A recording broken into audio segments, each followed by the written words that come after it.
As the American troops left, Nixon stepped up air and artillery attacks. Hundreds of miles of tunnels were dug to shelter factories and homes.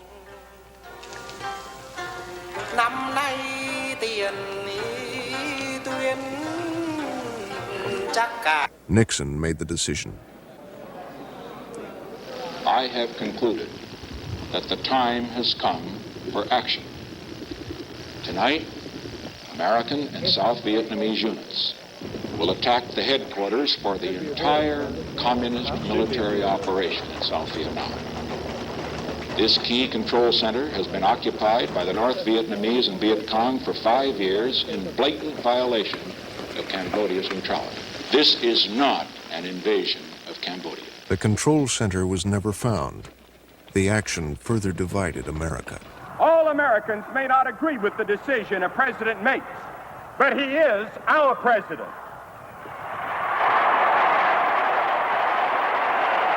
Evangelist Billy Graham, an old friend and supporter, who once told Nixon, "It is your destiny to be president." Mr. President, we welcome you and Mrs. Nixon. 3 weeks earlier, 4 students had been shot dead by National Guardsmen during demonstrations at Kent State University in Ohio. Campus protests reached a peak. Polls showed that a majority of Americans supported administration policy, but opponents continued their protests, harassing Nixon wherever they could.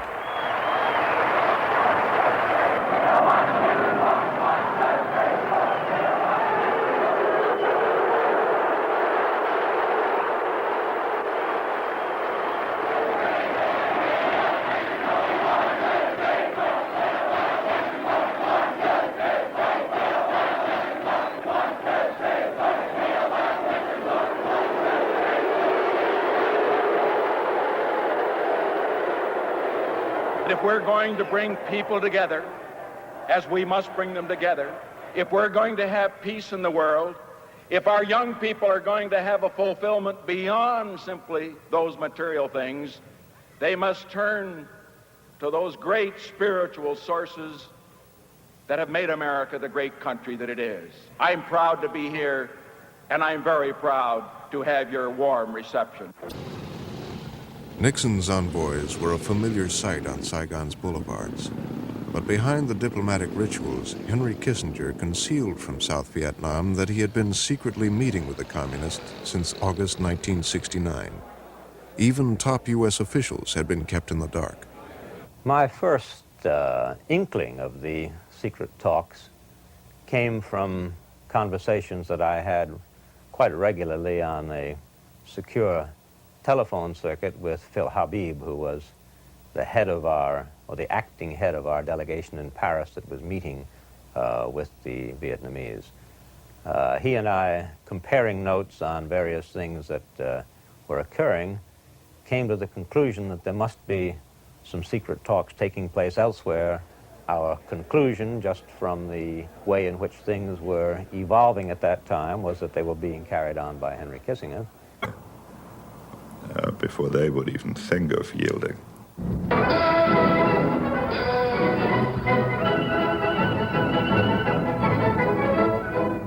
From Peking, a television spectacular, a diplomatic bombshell.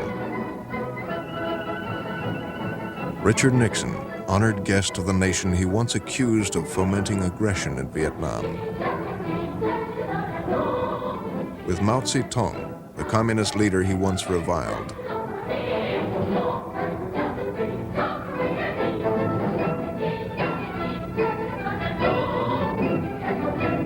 Relations between China and the Soviet Union were in shreds, but both gave aid to North Vietnam.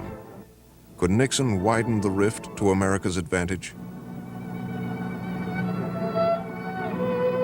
Before China's revolution, China and Vietnam had been traditional enemies. Could China be induced to abandon the North Vietnamese? Mr. Prime Minister, our two peoples tonight hold the future of the world in our hands.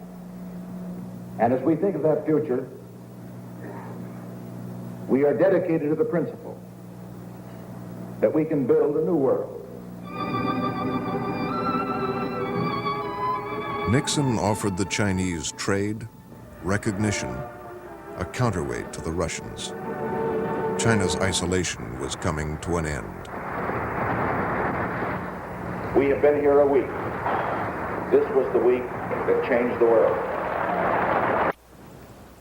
Nixon mined Haiphong Harbor and stepped up the bombing.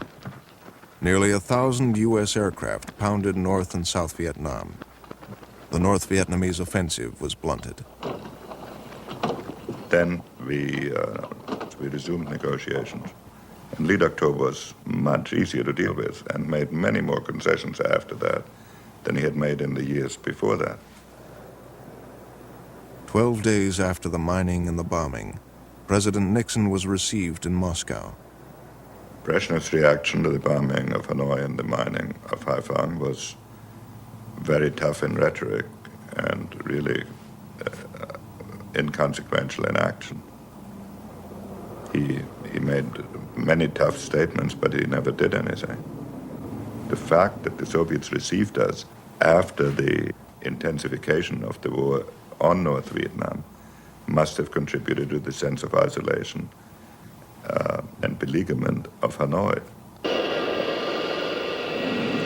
The Nixon-Kissinger global strategy was intact. The United States and the Soviet Union signed a Strategic Arms Control Treaty. Nixon faced re-election. The war in Vietnam dragged on. The North Vietnamese clung to a key demand that the Thieu government in Saigon must be dissolved. Then, after more than 4 years of fighting and talking, a breakthrough. On the 8th October 72, Lee Duc Tho have made a proposal.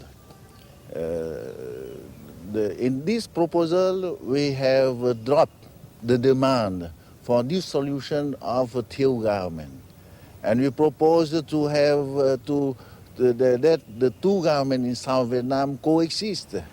They dropped the demand that Thieu had to resign on October 8th, I believe it was, at any rate, whenever they put forward their comprehensive proposal. And that, as far as we were concerned, was the breakthrough. I think that the principal element that we brought to it was that we were prepared to settle for a ceasefire in place and the return of our prisoners of war in exchange for the removal of our military forces. As you recall, Peace seemed near. Nixon turned against his critics. as you recall, I made the decision to mine the harbors, to bomb military targets in North Vietnam. That decision was the right decision. Those who predicted that it would lead to the dissolution of the summit, the leaders of the media, the great editors and publishers and television commentators and the rest, proved to be wrong. When that decision was made, there was precious little support from any of the so-called opinion leaders of this country that I have just described. But what was the most heartwarming thing to me was that those who had so much at stake, those who had suffered so much, the great majority of those whose husbands and loved ones are POWs or MIA stood by that decision, and I thank you very much for that support. All right. If we were the U.S. Side, they have two options: either do something drastic in South Vietnam or bomb the North. In Paris, Kissinger's talks with North Vietnam seemed to be collapsing. We told them several times, we warned them that our president would resume bombing of the North. They seemed not to believe the nature of this threat. They seemed to believe that the president would be inhibited from the bombing because the electoral trend in the United States had brought in a Congress that was going to oppose bombing, and because the general attitude, as demonstrated in public opinion polls in the United States, was opposed to resumption of the bombing. North Vietnam's leaders made ready for the anticipated attack. Hanoi's population, swollen with refugees from other bombed towns, had to be evacuated. By December 16th, 1/3 of the estimated population, 500,000 people, had left.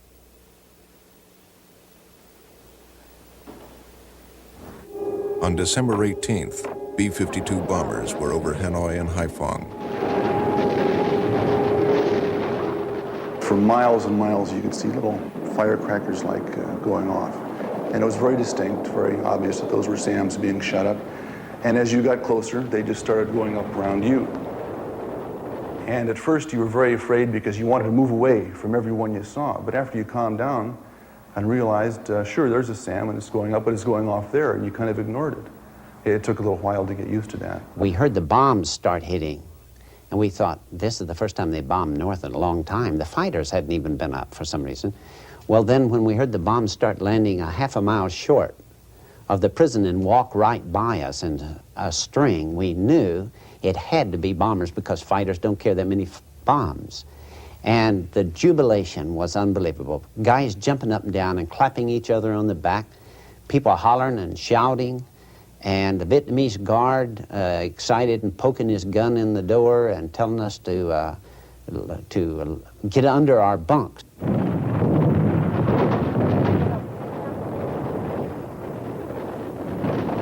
One of them looked in the door and said, "You know, they are trying to kill you." I said, "They're not trying to kill me. They're trying to kill you." The targets selected in the 1972 Christmas bombing consisted entirely of military targets. For instance, they would consist of warehouses, command and control stations, missile sites, ammunition storage, communication sites, things of that kind. The accusation that we were conducting carpet bombing, of course, is absolutely false. For that matter, had we conducted carpet bombing, I think that there wouldn't be a Hanoi today. On December 22nd, American bombs hit Hanoi's Bac Mai Hospital for a second time. Their target may have been a small military airfield nearby.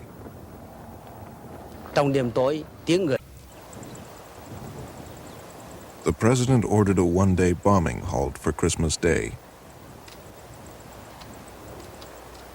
On December 26th, the B-52s resumed their missions.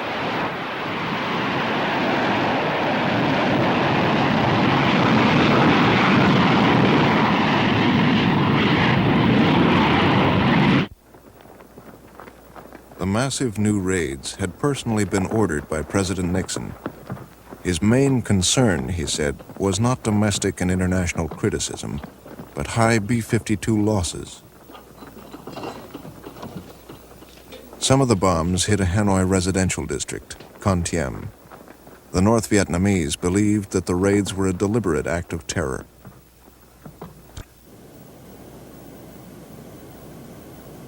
The 11-day Christmas bombings were compared to the atomic blast on Hiroshima in World War II. But the targets were more dispersed. The deaths were far fewer. In Hanoi, they totaled 1,318. Nixon was of the view that something shocking had to be done. That was not my view at the time, but I didn't disagree with it. And I went along with it. And I think Nixon turned out to be right. After the Christmas bombing, the first day that Le Duc and Kissinger had the meet in Paris, after shaking hands, Kissinger had told Le Duc that I am very sorry, I could not prevent the decision of President of bombing up to North Vietnam in Christmas Day. So the Le Duc said that I know who are responsible. All you are responsible, and you are criminals. Public. On January 11th, Kissinger cabled Nixon that the agreement was ready. The terms were almost identical to those laid down in October. Le Duc Tho and the North Vietnamese were prepared to sign. The agreement affirmed that South Vietnam was one country with two governments. There were to be moves toward reconciliation. Prisoners of war would be released. American troops would leave. Northern forces could remain in the South.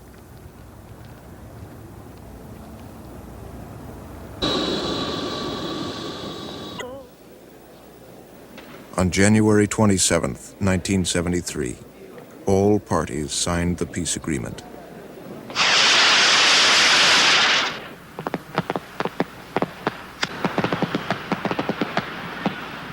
Hanoi celebrated with fireworks. It was also Tet, the Vietnamese New Year. But to the North Vietnamese and Viet Cong, the struggle had not ended. Vietnam was still divided.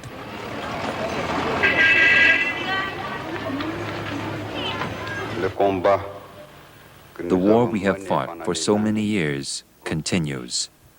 It is the same war for peace, and at the same time for independence, freedom, and the peaceful unification of our native land.